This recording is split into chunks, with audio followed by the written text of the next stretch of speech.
Time now for the Sunday Talk, and we're asking how much trouble is Donald Trump in after what's being called his worst week yet as president. First, the report of a James Comey memo. Trump allegedly told the then FBI director to call off an investigation into the National Security Advisor's ties to Russia. They are deeply troubling. They raise very serious questions. Next, the Justice Department appointed a special counsel to lead the Russia probe. Well, I respect the move, but the entire thing has been a witch hunt. Then, as Trump left on his first foreign trip, two more damaging reports. One said he allegedly told the Russian foreign minister that firing Comey, quote, took the pressure off. The other said someone inside the White House, close to the president, is being investigated as a person of interest. No politician in history has been treated worse or more unfairly. Now, some Republican lawmakers who have supported Trump are going silent. We've tried tonight to get Republicans to come out and talk to us, and there are not Republicans willing to go on camera tonight. Others are showing their frustration. I think it would be helpful to have less drama emanating from the White House. And a new poll suggests a slide in Trump's approval rating among Republican voters. Till now, most Republican lawmakers have stood behind Trump, hoping to make progress on their agenda after 8 years of a Democratic presidency. So will that support continue or collapse? Let's get right to it with our panelists. Tasha Carradine is a columnist with iPolitics and a talk radio host in Toronto. Stephen Marsh is an author and writer with Esquire magazine. And Lincoln Anthony Blades writes about U.S. politics for Teen Vogue and Rolling Stone. First question will go to Tasha. Does this week change anything? I think it cements in many people's minds what they already thought, which is that Donald Trump is not fit to be president, and that course is going to continue no matter what happens. I think, though, that the cracks you were mentioning in your introduction are starting to show because you're seeing loyalists, people in the punditocracy, and Coulter has gone on record saying maybe the Trump haters were right. You're seeing a slide in the polls, but I think there's still a core base of Trump supporters who are tuning this out, and that's the same reason they elected Donald Trump, is that they think it is a conspiracy or the media is against him, and I think they are going to stay loyal. Whether that is enough, though, to keep other support in Congress and among lawmakers themselves is a question. Because, Lincoln, let's talk about it. I mean, you hear this word impeachment being thrown out there, but the fact of the matter is that most GOP senators and congressmen are firmly behind their president, and so is a good chunk of the registered Republicans. Does this change anything? I don't think it changes anything as much as it should, and I think that that's the big conversation that we should be having. With Donald Trump, you have a unique presidency, and you had a unique candidacy. Right. And when you look at this, I think that a lot of times we tend to forget that this Russia scandal is not a post-election scandal. It's a pre-election scandal. He got elected with this being hung over his head. So the idea that this is going to be a big change, I don't think that that's necessarily going to happen. Well, yeah, but the actual details are now coming out. Steve, well, I mean, that's exactly right. Like in any ordinary, normal conception of politics that we've had for 50 years, since the advent of television, this was the worst week in the history of presidential politics. I mean, the ISIS spy, releasing information about an Israeli spy in ISIS to the Russian government. Yeah, the Israeli information. I mean, that alone, in any other context, would have been a total disaster. But that was one of, 20 stories like that this week? But the problem is, none of this really seems to matter. And the other thing that's even scarier is that as things get worse, as things start to decline, the farther it goes into the insanity, and the more he survives, the more he can survive further insanity. That was like his campaign, though. Yes, and the exactly. amount of things that he said that on the record insulting to different groups, whether it was Black Americans, whether it was women, I mean, he went on, and this didn't seem to dent his popularity. And I take your point, Lincoln. I think that the issue of Russia is particularly seen as some kind of nebulous thing, especially by voters. Voters in the American Midwest or in the hinterland, so to speak, who don't have jobs, who are looking to him to relaunch the economy. They don't care about that. They think it's a distraction. So I want to clarify something. So you said that you think that this was one of the worst weeks in politics. Yeah. But you also said that it feels like nothing seems to matter.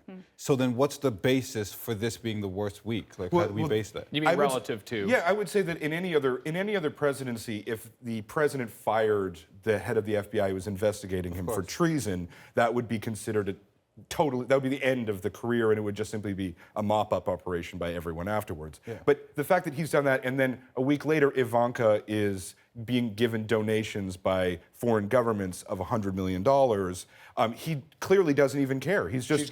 her organization is for women entrepreneurs. Yes, I'm sorry. But this process whereby he just goes crazier, and then he still is able to monetize the presidency after the fact, this is what's so terrifying. And I mean, I think it points to the fact that the politics we're dealing with here are not, they're just not the politics of policy, they're politics of essentially racial identification, right? So it's ethnic, it's tribalism. So is that what we've got going on, that there really is just this great division in America and the divided states will continue? So that's part of the polarization. And this is part of the discussion that we've been having a long time, because we want to have bipartisan politics. We want to have people being able to cross the lines.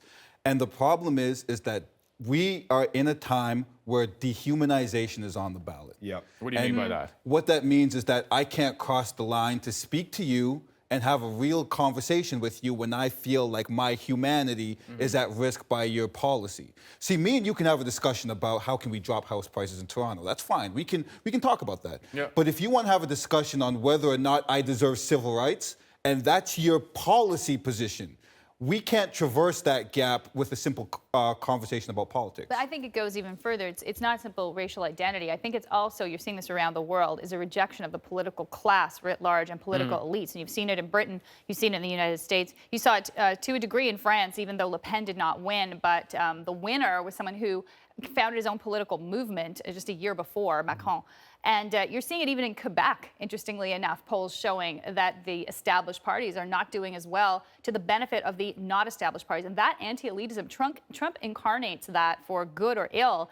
And that is something all politicians have to pay attention to. Unfortunately, he brings a lot of other baggage with him in his anti-elitist position. But see, I think the return to the ethnic question is actually essential, because we've seen this in our own country. When politics gets ethnically based, when it gets existentially based, then what happens is ordinary political questions, as you say, how to lower the house prices in Toronto, what are we going to do about the bank rate, or the FBI leader cannot be fired by the President of the United States. That all goes out the window. Instead, it's like, how are we going to survive as a people? What is the essence, what is the nature of our country? And that, there's no scandal is going to break that. No scandal is going to be big enough to challenge that questioning in the heart of these parties. Well, it depends what kind of scandal. This is why I don't think the Russia scandal is resonating. I don't think it's resonating with the people who exactly for that reason voted for Trump too, on racial lines. That they're not going to care about Russia. What could resonate, though, is another type of scandal which goes to the issues of jobs, of employment. The fact that Jared Kushner, for example, is rumored to be, it's not clear whether he is the person under investigation close to Donald Trump, and Coulter said, I don't like this nepotism, I don't like this. That smacks of elitism to me. So attacking the very elitism for which Trump is supposed to stand against, if that starts to, I think, swirl around him, those kinds of things could resonate with the average American. Let's use that to kind of launch off to a talk about what's happened over the course of this weekend. Donald Trump, first foreign visit. He's been in Saudi Arabia, done this speech before, not just Saudi Arabian leaders, but the leaders of all the Gulf states in many ways. What does that say after a campaign in which he said so much about Muslims and Islam? Well, his message actually that he delivered in Saudi Arabia was that the Muslim world itself has to take on extremists, and that is their responsibility. He fingered Iran. He pointed the finger at Iran for being one of the greater evil actors, so to speak, in the region. But I think that what's going to hurt him eventually is if he doesn't deliver on what he promised. And he made some promises. Building the wall, for example. Building the wall. Middle East peace. Middle East peace, rebuilding the American heartland. If people don't have jobs when the midterms come along in 18 months, if people don't have jobs in 4 years, he's not going to be reelected. You think that's the thing that matters? I do think the economy is important. You guys agree? I don't agree at all. I don't agree. Yeah. So first, just to go back to his speech, I think that this is part of the problem with Donald Trump, is that he, so when you look at the speech that he gave, it took out the words violent extremism, right? That was the word that he used. The words that he's supposed to use, the words that he's been saying that President Obama isn't strong enough to use, is Islamic terrorism. And now he's in Saudi Arabia, a place where he could actually look strong to his base and say the words Islamic terrorism, and he doesn't do it. Instead, he uses violent extremism, which is the word that President Obama's been using, the words that he's criticized him for. And the thing is that it shows that he doesn't have a loyalty to his base. His loyalty to his base is moment to moment. And I think that's the biggest problem. Let's go back to that talk about jobs. What is it that he's measured by his base then? I think what he's measured by his base is the ability to perform the things that he said he was going to do. There are people out there who want that wall. There's people out there who want to see them, because when you think of Make America Great Again, it is a very coded slang, it is a very coded statement, but you know what it means. And for some people who are historically oppressed, when you're talking about black people, when you're talking about people from the LGBTQIA+ community, when you're talking about women, when you're talking about women's rights, when you're talking about healthcare, when you're talking about all of these are issues that these groups have been historically marginalized. And what you're having is a man who is saying, hey, you know what? I'm going to make America that place when they knew their place. And the problem is that as long as he keeps that message up... Is it that they know their place, or is it the America that you once knew? The one where you had greater power? Because that America they once knew was the place where America knew their place. Stephen. I think we're all talking about this like it's the old days, where it's like, what policies is he going to implement? How is America going to change? And then how is the electorate going to hold him responsible? This is wrestling. What he needs is attention. That is how he ran his campaign, and it worked. He doesn't need to be liked. He doesn't need to be hated. What he needs is to suck all the oxygen out of the room. And it goes back to the Saudi Arabia performance, because just like in wrestling, they say one thing, and then no one holds a wrestler accountable for what they say a week later. Like it's just like it's all a performance, and everyone knows it's a performance. I disagree with that. So can I just add this one quick point? Sure. Because we keep talking about, is there been a sea change, right? Has there been a sea change amongst the politicians? I think one thing that we need to look at is this. What happens when Donald Trump does something that can be framed as presidential?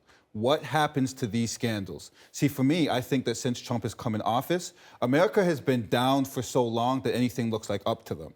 And what's going to happen is he does something presidential. If he bombs this country or does this, there's going to be a rush for people to say, hey, you know what? He is a presidential guy, and all of the Comey scandals, all this other stuff that we've been using against him is going to evaporate like that, and it's just going to be fake love being shown by fake people. Lincoln, we're going to have to leave it there. Okay. Thanks so much. We're going to be talking about this a lot more, probably around this table in the weeks to come.